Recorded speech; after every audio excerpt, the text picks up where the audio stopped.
তো আমি এখন যে ঘটনাটা বলবো আতুল ভাই, এটা হচ্ছে নারায়ণগঞ্জের পানামনগর নামে একটা জায়গা আছে, যেখানে হচ্ছে অনেক পুরনো স্থাপনা আছে তৎকালীন জমিদারের। পানামনগর বাংলাদেশের সবচেয়ে উন্নত এবং প্রাচীন নগরী। তো ওই পানামনগর, ওখানে অনেকে আবার পানাম সিটি বলে এটাকে। Panam city, right. তো ওই পানাম সিটিতে এখন হচ্ছে আপনি টিকিট কেটে ঢুকতে হয়, কিন্তু ওই সময় কোনো টিকিট কাটতে হতো না, টিকিট কাটা ছাড়াই তখন ঢোকা যেত। এটা হচ্ছে 2010 কি 11 সালের দিকে হবে। তো আমরা প্রায় 3-4 জন বন্ধু ছিলাম যারা একসঙ্গে যেতাম, যেখানে যেতাম। তো আমরা একদিন ভাবলাম যে আমরা পানামনগর যাব, আর এই পানামনগরে গিয়ে যে পুরনো বাড়িগুলো আছে এই বাড়িগুলোকে আমরা একটু সামনে থেকে দেখব, আর ওখানে কোনো ধরনের অলৌকিক ঘটনা ঘটে কিনা, যেহেতু ওখানে তখন হচ্ছে কোনো ধরনের টিকিট কেটে ঢুকতে হতো না ওই সময়, আর এজন্য তখন কোনোভাবেই কোনো নিয়মকানুন ছিল না যে এই সময়টা থাকতে হবে এবং এই সময় পর বের হয়ে যেতে হবে।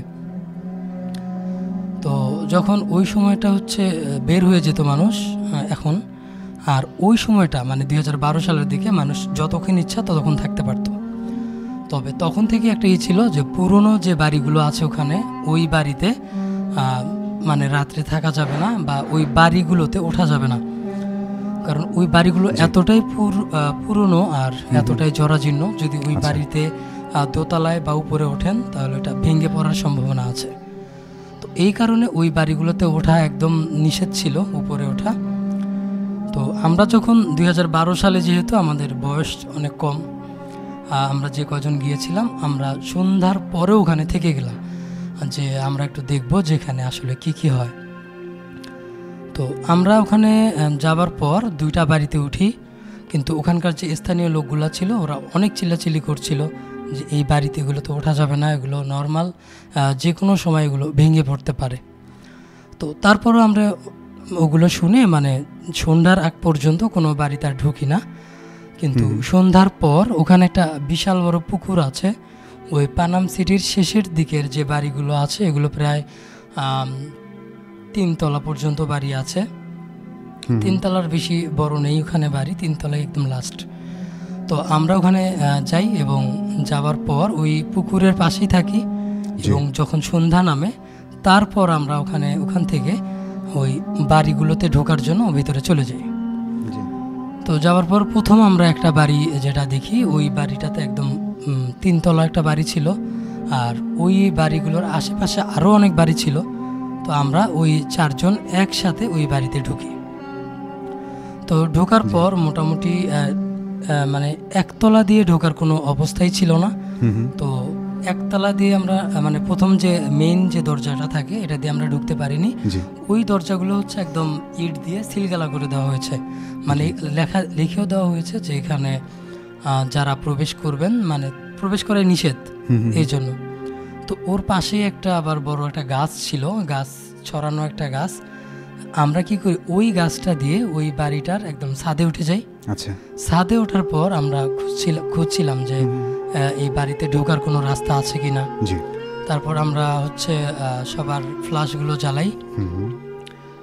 ফ্ল্যাশ জ্বালানোর পরে আমরা ওখানে খুঁজে পাই যে একটা মানে সিঁড়ি আছে ভিতরে ঢোকার জন্য। তারপর আমরা ওই সিঁড়ি দিয়ে ভিতরে ঢুকি, আর ভিতরে ঢোকার পর মানে সিঁড়িগুলো রাতুল ভাই এতটাই চিকন, হ্যাঁ, যে একটা মানুষ হয়তো বা ওই সিঁড়ি দিয়ে ঢুকতে পারবে, নামতে পারবে, একসাথে 2 জন লোক কোনোভাবেই নামা যাবে না। তো যেহেতু রাত আর অনেক অন্ধকার, তো তখন আমরা কে আগে নামবে এই জন্য একটু ভয় ছিলাম, যেহেতু রাত অনেক অন্ধকার, অনেক অচেনা জায়গা। আর সিঁড়িগুলো এতটা মানে চাপানো ছিল, একজনের বেশি নামতে পারবে না। তো আমাদের সাথে একটা ছেলে ছিল, ওর নাম হচ্ছে আলামিন, ও অনেক দুষ্টু টাইপের ছেলে আর কি। তো ও বললো যে আমি নামতেছি, তোরা আমার সাথে সাথে আয়। তো আমরা তখন ওই রাস্তা দিয়ে নামা শুরু করলাম। আর সিঁড়িগুলো এখনকার যে বিল্ডিংয়ের সিঁড়িগুলো থাকে ওই রকম না, একদম খাড়া সিঁড়ি, মানে একবারে নামলে এক দৌড়ে নামতে হবে এরকম। তো আমরা ধীরে ধীরে তবু নামলাম ওই সিঁড়ি দিয়ে। নামার পর ভিতরে তেমন কিছুই নেই, আগের আমলের যে ইগুলো রাখতে হয়, জি বিভিন্ন প্রদীপগুলো যে দেওয়ালে রাখা হতো, এই রকম অনেক জায়গায় দেওয়ালে দেওয়ালে কাটা রয়েছে। আচ্ছা তো ওখানে যাওয়ার পর ওই জায়গায় আমরা কিছুই পেলাম না। তো আমাদের সাথে একজন বললো তো আমরা এবার 3 তলা থেকে 2 তলায় নামবো। তো আমরা আবারও ওই সিঁড়ি খুঁজছিলাম একটা, যে আমরা তো একটা সিঁড়ি বেয়ে নামলাম, পরের সিঁড়িতে কিভাবে যাব। জি তো ওখানে ওই সিঁড়ি দিয়ে যখন আবার 2 তলার 3 তলা থেকে 2 তলায় নামলাম, আর একটা সিঁড়ি পেলাম, এটাও সেম একই রকম সিঁড়ি। হ্যাঁ তো এই সিঁড়িতে নামার পর আমরা খেয়াল করলাম যে এখানে কিছু মানে মানুষের অ্যাক্টিভিটি দেখা যাচ্ছে, যেমন এখানে হয়তোবা কেউ এসে সিগারেট খায়, গাঁজা খায়, এরকম। তো তারপর আমরা যখন হচ্ছে করলাম, ওখানে যাবার পর আমরা খেয়াল করলাম যে এখানে হয়তোবা মানুষ কোনো সময় যাওয়া আসা করে, জি থাকে না অনেক খারাপ লোকেরা যারা জুয়া খেলে, নেশা পানি অনৈতিক করে, কাজ যারা করে। হ্যাঁ, জি তারা হয়তোবা ওখানে কোনোভাবে প্রবেশ করে। তো ওখানেও আমরা আর তেমন কিছু পাইনি। ও কয়েকটা ছেঁড়া তাসের টুকরো ছিল, আর হচ্ছে সিগারেটের প্যাকেট কয়েকটা ছিল। তো আমাদের ওই বন্ধু বললো তাহলে এবার আমরা 2 তলা থেকে একদম নিচের তলায় নেমে যাব। তো রাতুল ভাই, আমরা যখন নিচ তলায় নামলাম, ওখানে হচ্ছে আমাদের তখন আমরা বাটন ফোন ইউজ করতাম ওই সময়। তো তখন আমরা যখন ফোনের টর্চগুলো জ্বালালাম, ওখানে আমরা টোটালি কিছুই দেখতে পাচ্ছিলাম না, এত অন্ধকার ছিল। কিন্তু ওখানে নামার পর আমরা যেটা খেয়াল করলাম যে একটা বাড়ির একটা রুমের তো পুরো একটা ফ্লোর থাকবে, জি কিন্তু এই বিল্ডিংটার ক্ষেত্রে যেটা দেখা গেল নিচতলার, ওখানে হচ্ছে একটা ছোট রুম, আর এই ছোট রুমটার 5টা দরজা ছিল। তো এই 5টা দরজা ছিল, আমরা কোনটা দিয়ে ঢুকবো বুঝতে পারছিলাম না। জি তো একদম মিডলে যে দরজাটা ছিল, আমরা এই দরজাটা দিয়ে ঢুকে পড়ি। ওকে এই দরজাটা দিয়ে ঢোকার পর ওই রুমের মধ্যে আবার 5টা দরজা ছিল ওই রুমটার মধ্যে। তো আমরা কোন রুমে গেলাম, তো ওই রুমে আরও 5টা দরজা, এবার আমরা কোন দরজায় যাব আমরা বুঝতে পারছিলাম না। তো তারপর আমরা ওই দরজা থেকে মানে খুলে আরেকটা দরজা দিয়ে ঢুকলাম। তো এবার এই দরজায় ঢোকার পর আমরা টোটালি অবাক হয়ে গেলাম যে এই রুমেও প্রায় অনেকগুলো দরজা রয়েছে। আমরা কোন দরজা দিয়ে এসেছি বা কোন দরজা দিয়ে যাব, হ্যাঁ, কোনোটাই বোঝা যাচ্ছে না। তো আমাদের সাথের একজন বললো আর এই দরজা দিয়ে ঢোকা যাবে, বললে একটা দরজা দিয়ে ঢুকে গেছে। তারপর দেখি যে আমরা ওই দরজা দিয়ে একটু পরে ঢুকে দেখি ও আর নাই ওখানে, আমাদের বন্ধুটা ওখানে নাই। তো আমরা ডাকছি, চিল্লাচ্ছি, কিন্তু কোনো শব্দ নাই। আমাদের মানে রুমগুলো ছোট, তো অনেক এই শব্দগুলো আমাদের কানে এসে লাগছিল। তো আমরা ভাবলাম যে আমরা হচ্ছে যে দরজা দিয়ে ঢুকলাম, আমরা ওই দরজা দিয়ে আবারও চলে যাই, ও যদি আবার ওই দরজা দিয়ে ঢুকে থাকে।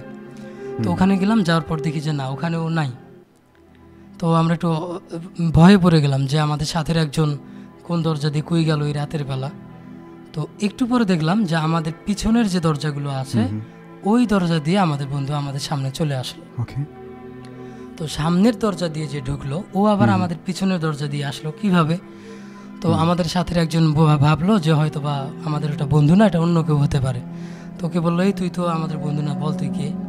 তো বললো না, আমি আসলে সামনের দরজা দিয়ে গেলাম এবং একটার পর একটা দরজা পার হচ্ছিলাম, এবং আমি পিছনের দরজা দিয়ে কিভাবে আসলাম আমি ঠিক বুঝতে পারছি না। মানে অনেকটা এটাকে কি বলে, যে গোলক ধাঁধা বলে, অনেকটা গোলক ধাঁধার মতো ওই রুমগুলোকে বানানো হয়েছে। যে হচ্ছে একটা রুম দিয়ে ঢুকলে কোন দরজা দিয়ে আমরা ঢুকলাম, কোন দরজা দিয়ে বের হচ্ছে, এটা বোঝার কোনো উপায় নেই।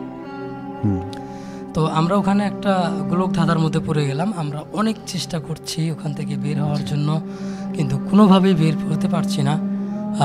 আর ওখানে আমরা সবাই একখানে হলাম, এবং হওয়ার পর অন্য যে দরজাগুলো আছে আমরা সবাই একসাথে অন্য দরজাগুলো দিয়ে ঢুকছি, এবং অন্য দরজাগুলো দিয়ে আবার আরেকটা রুমে প্রবেশ করছি।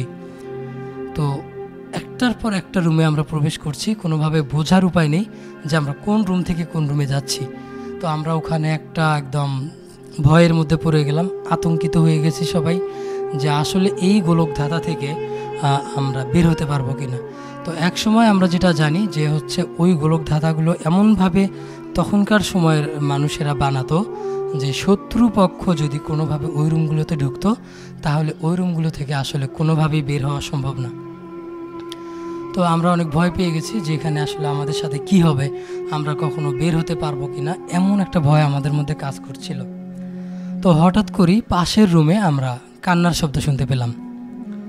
তো আমাদের জানা মতে যে এই রুমগুলোতে, আমরা যে রুমগুলোতে ঢুকেছি ওই রুমগুলোতে সম্ভবত অন্য কেউ আর ঢুকে না এবং অন্য কোনো লোক ওখানে আসার কথাও না। তাহলে কান্নার শব্দ কিভাবে হচ্ছে? এই কান্নার শব্দটা আবার একটা ছোট বাচ্চার একটা কান্নার শব্দ হচ্ছে। তো আমরা ওখানে সবাই মিলে অনেক ভয়ে ভয়ে সামনের যে দরজাটা ছিল এই রুমের দরজাটা খুলে ফেললাম এবং ভিতরে যাওয়ার পর দেখি ওখানে কেউই নেই এবং তার পাশের যে দরজাটা রয়েছে ওই দরজা থেকে হচ্ছে কান্নার শব্দটা আসছে।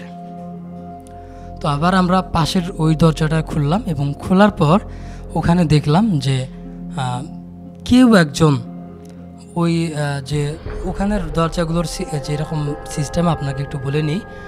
এটা হচ্ছে যে ওখানকার যে প্রহরীরা ছিল তখনকার সময়, ওই প্রহরীরা দাঁড়ানোর জন্য ওখানে হচ্ছে একটা মানে ওই বিল্ডিংগুলোকে একটু জায়গা কেটে একজন প্রহরী দাঁড়াতে পারবে এইভাবে হচ্ছে ডিজাইন করা হয়েছে। তো আমরা যখন ওই ঘরে ঢুকলাম কান্নার আওয়াজ শুনে, তখন দেখলাম যে ওই প্রহরী দাঁড়ানোর জায়গাগুলো ওখানে একজন মহিলা একটা বাচ্চাকে কোলে নিয়ে আমাদের পিছন ফিরে আর কি, আমাদের দিকে তার পিছনটা দেখা যাচ্ছে, পিছন ফিরে ওই মহিলা একটা বাচ্চাকে কোলে নিয়ে উল্টো দিকে দাঁড়িয়ে রয়েছে। আচ্ছা। তো আমরা বুঝতে পারছিলাম না প্রথমে যে এখানে এই সময় এত রাতে, তখন রাত গভীরও হবে না, মানে 7টা 8টা এরকম হবে, আর ওই পানাম সিটির মতো ওই রকম একটা জায়গায় এটাই অনেক রাত, কারণ সন্ধ্যার পরেই কিন্তু ওখানে আর কেউ থাকে না। তো তারপর আমরা তবুও ভয় পাচ্ছিলাম যে এই মহিলা আসলে কে। তো ভাবলাম যেহেতু আমরা নিচতলায় আছি হয়তো বা ওই মহিলা কোনোভাবে ওখানে ঢুকে পড়েছে এবং এই মহিলা হয়তো বা বের হতে পারছে না। আমরা যেরকম একটা গোলক ধাঁধায় পড়েছি এরকম কোনো গোলক ধাঁধায় হয়তো বা উনি আটকে গেছে। তো আমরা ওনাকে, আমাদের যে বন্ধু একজন ছিল যে একটু দুষ্টু টাইপের, ও একটু ফাজলামি করেই বলল, কি গো আপনিও কি রাস্তা হারিয়ে ফেলছেন এইভাবে। তো ওই মহিলার কান্নাটা তৎক্ষণাৎ থেমে গেছে একদম। আচ্ছা। তো থেমে গেছে কান্নাটা। তারপর আমরা বললাম যে আমরা তো রাস্তা হারিয়ে ফেলেছি এখানে, মানে একটা গোলক ধাঁধার মতো কোন দরজা দিয়ে যাবো টের পাচ্ছি না, আপনিও আমাদের সঙ্গে আসেন দেখি আমরা পাই কি না। কিন্তু ওই মহিলা কোনো ধরনের নড়াচড়া করছিল না এবং ওনার শুধু কান্না যেটা ছিল বাচ্চার কান্না এটা থেমেছে। তো হঠাৎ করে ওই মহিলাটা এবং বাচ্চাটা আমাদের দিকে মুখ ফিরে তাকায় এবং ভয়ঙ্কর কোনো চেহারা না, দেখা যায় অভাব অনটনে থাকলে মানুষের চেহারা যেমন হয়, দুঃখে ভারাক্রান্ত অভাবী একটা চেহারা, এরকম একটা চেহারা। উনি আমাদের দিকে তাকিয়ে এমনভাবে একটা চিৎকার করে উঠলো রাতুল ভাই, যে চিৎকার শুনে মানে যদি এমন হতো যে আমরা ভূত থেকে ভয় পেয়েছি চিৎকার দিলাম এইরকম, ঠিক ওইভাবে উনি আমাদেরকে দেখে একটা চিৎকার দিল। আচ্ছা। তো চিৎকার দেওয়ার পর আমরাও ভয় পেয়ে গেছি যে উনি আমাদেরকে চিৎকার দিল কেন আমাদেরকে দেখে। তখন আমরা বললাম যে আপনি ভয় পাবেন না, আসলে আমরাও আপনার মতো রাস্তা হারিয়ে ফেলেছি, ভয় পাওয়ার তো কিছু নাই, আপনি চিৎকার করছেন কেন। তো ওই মহিলা আমাদের কথা শুনে তৎক্ষণাৎ আবারও চিৎকার করলো এবং ওনার ওই চিৎকারের সঙ্গে সঙ্গে আশেপাশের যতগুলো দরজা ছিল সবগুলো দরজা অটোমেটিক খুলে গেল এবং সবগুলো দরজার ভিতর থেকেই একটা ওইরকম চিৎকারের শব্দ আসছে। ওই মহিলা যেভাবে চিৎকার করছে সেমভাবে অন্যান্য রুমগুলো থেকেও মানে ওইরকম চিৎকারের শব্দ আসছে। তো এইরকম একটা পরিস্থিতিতে যদি রাতুল ভাই যে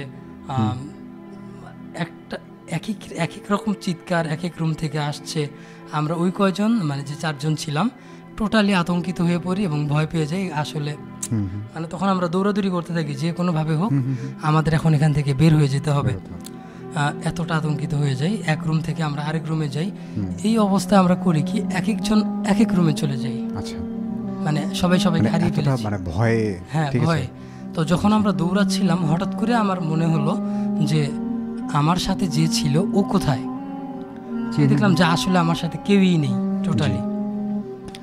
তো তখন আমি অনেক ভয় পেয়ে যাই এবং দেওয়ালের সাথে এক কোনায় একদম ভয়ে জড়সড়ো হয়ে বসে পড়ি যে আসলে আমার সাথের কেউ নাই, এরকম একটা পরিত্যক্ত বাড়ির মধ্যে আমি একা বসে আছি। তো আমি একদম দেওয়ালের এক কোণে চুপচাপ বসে থাকি, একদম কেঁদে ফেলি। ওই সময় বুঝতে পারছিলাম না যে আমি কি করব।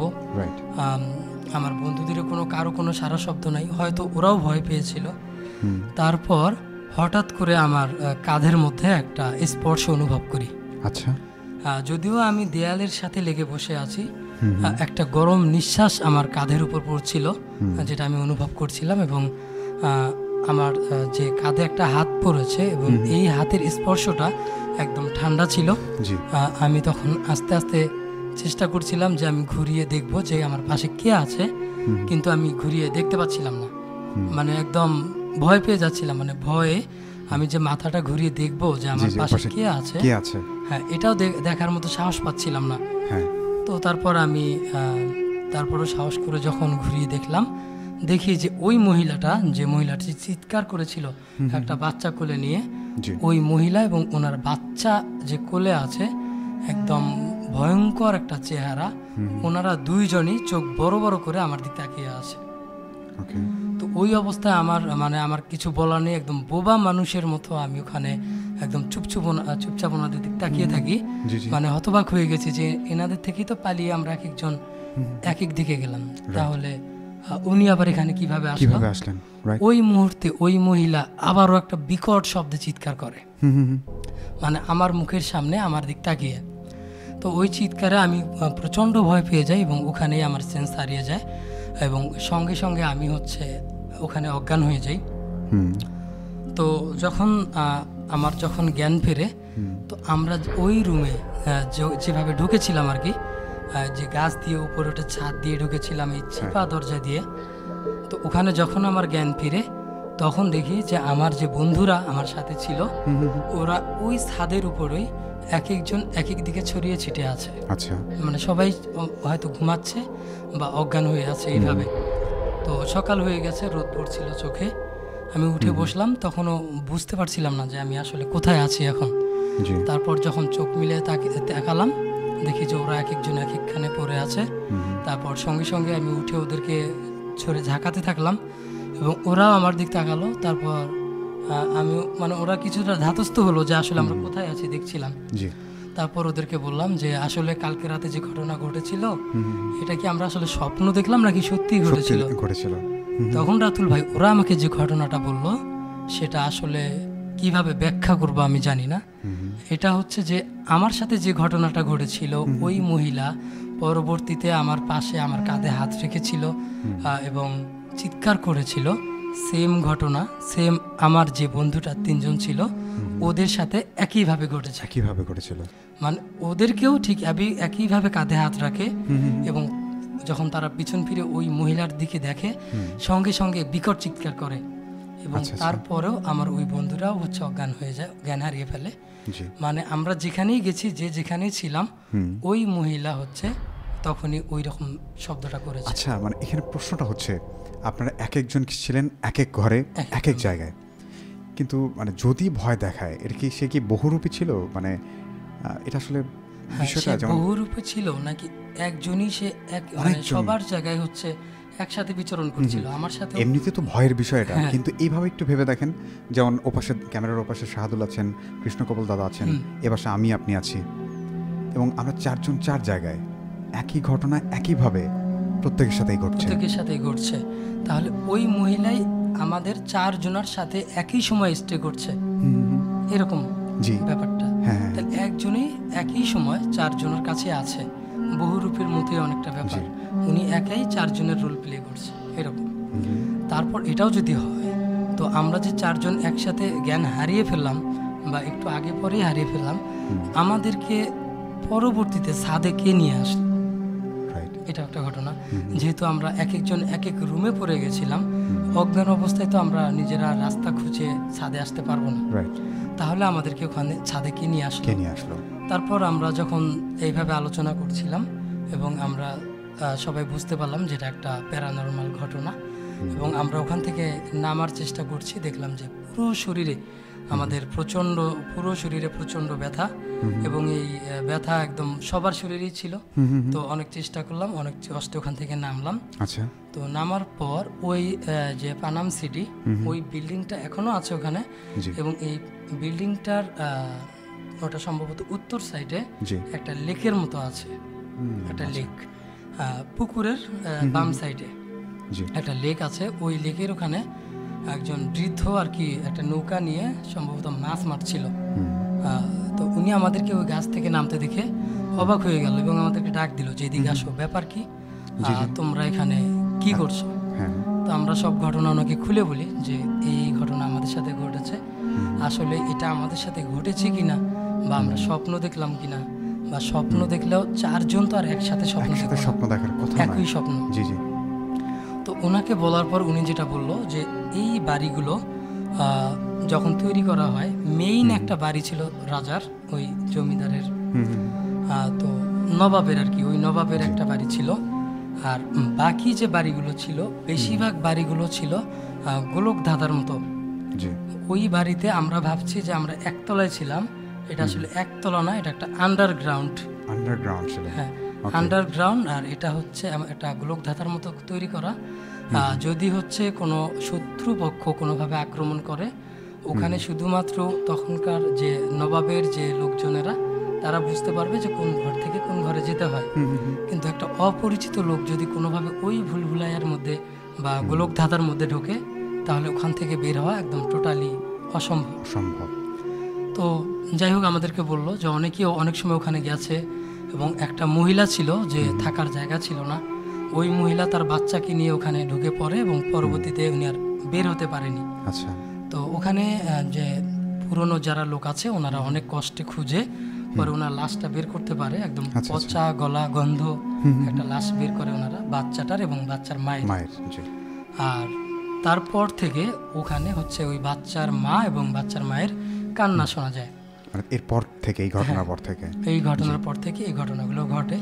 তবে আমাদের ভাগ্য ভালো ছিল যে আমরা ওখান থেকে ফিরে আসতে পেরেছি। তো এই ছিল রাতুল ভাই দ্বিতীয় ঘটনাটি। চমৎকার পাপ্পু ভাই।